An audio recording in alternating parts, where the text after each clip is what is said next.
You're on The Bert Show. Time to get buzzed on the hot goss from Hollywood with Abby. It's the Bert Show's entertainment buzz. People are not happy with Rihanna. They are not happy with Rihanna because she posed as a sexy nun for Interview magazine. As soon as I saw that cover, I was like, yep, that's not going to go over well. At this point, I wonder if celebs are just asking for the backlash. Like, I almost wonder if it's a PR move at this point because it's not like a little suggestive. She has her entire breast out and is grabbing it and has a habit on. She has the habit on, and granted, Rihanna looks beautiful, but then everything else is just screaming, somebody get into a religious argument with me. It's disrespectful to Catholics. I felt that way for a while. I really do think they know exactly what they're doing, and they're doing it anyway. Because there's no way your whole team, not one person, was like, Ree, this might not go over well. Yeah, I mean, I'm guessing she's got a team of people, and they're all sitting in a room, and they're all coming in with ideas, and she's saying yes, no, no, no, no. Somebody comes in with the controversial nun, and Rihanna is like, you know what? People are going to hate this. Let's do it. Yep. And haven't Christians said before that you do this with any other religion, it wouldn't fly, but for some reason, Christianity, it's like open season? 100%. Yep, 100%. So I'm sick of it being thrown out as, well, this is just her artistic expression. There's a line here, and to me, it's been crossed. Again, like you said, you do this with any other religion, people are going to come for you. So I think it's time that people start showing the same respect to Christianity. Yeah, I do want to get like your personal connection to this because of all of us in here, you probably are the most religious, I'd say. Right? Yeah, for sure. So for you, this is very offensive. To me, it's super disrespectful. And it's also bizarre because Rihanna has been outspoken about how she identifies as a Christian. So I wonder, has something happened in her life to where maybe this is some kind of backlash towards her wanting to combat her religion, who she feels has done her wrong in some way. So it just rubs me the wrong way because it's done time and time again. And people say the same thing every time. Why are you doing this? Why are you doing this to Christians? And then people just continue to do it. Yeah, I'm a little bit too scared of God to be to be playing a game like this, man. If he's having a bad day and he's taking it out on me, that's it for me. Yeah, you're asking for trouble, essentially.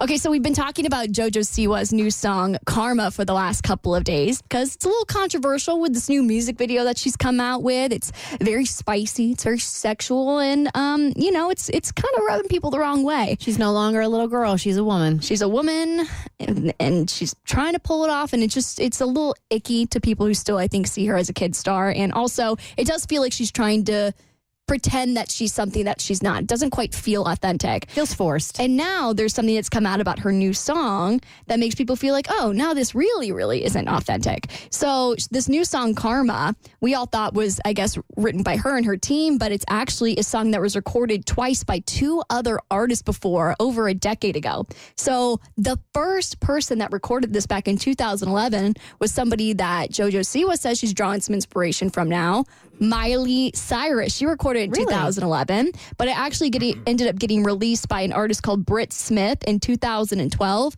Here's her version of it.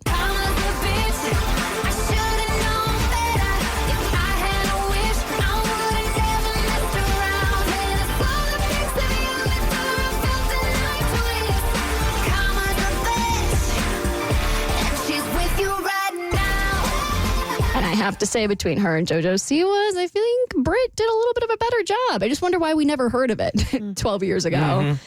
Okay, let's see. Okay, so Louis Tomlinson, I don't know if you guys knew this, but back in the day, there were so many rumors going around about how he and Harry Styles were secretly a couple. There were people that would identify as like these groups called the Larry Stylesons. And I always wondered how they felt out about it, because I feel like if you speak out about it as like Harry and Louis, it comes off as like, well, why are you so upset by people thinking you're a couple? That's homophobic. And now Louis is finally speaking out about how he feels about how people thought he was having a secret romance with Harry with G1 magazine from Brazil. There is nothing I can say, there's nothing I can do to dispel the believers of that conspiracy. They are so intertwined with what they believe to be the truth now that they won't actually see the truth for what it is.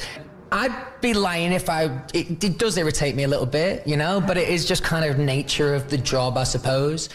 I think at some point, and we have tasted this on a much smaller scale, obviously, that defending yourself doesn't do any good. No. Once a person has an opinion, your truth does not matter to them. Not at all. You The know? people are going to believe what they want to believe, no matter how, no matter how inaccurate it is. It almost makes it worse when you respond and try to defend yourself because they'll always think they know you better than you know yourself. Don't protest too much. And people want to be seen. Obviously, that's human nature. You want to be seen for who you believe you are.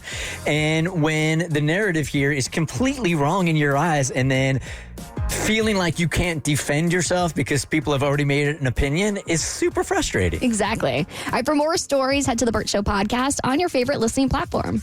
You're on The Bert Show.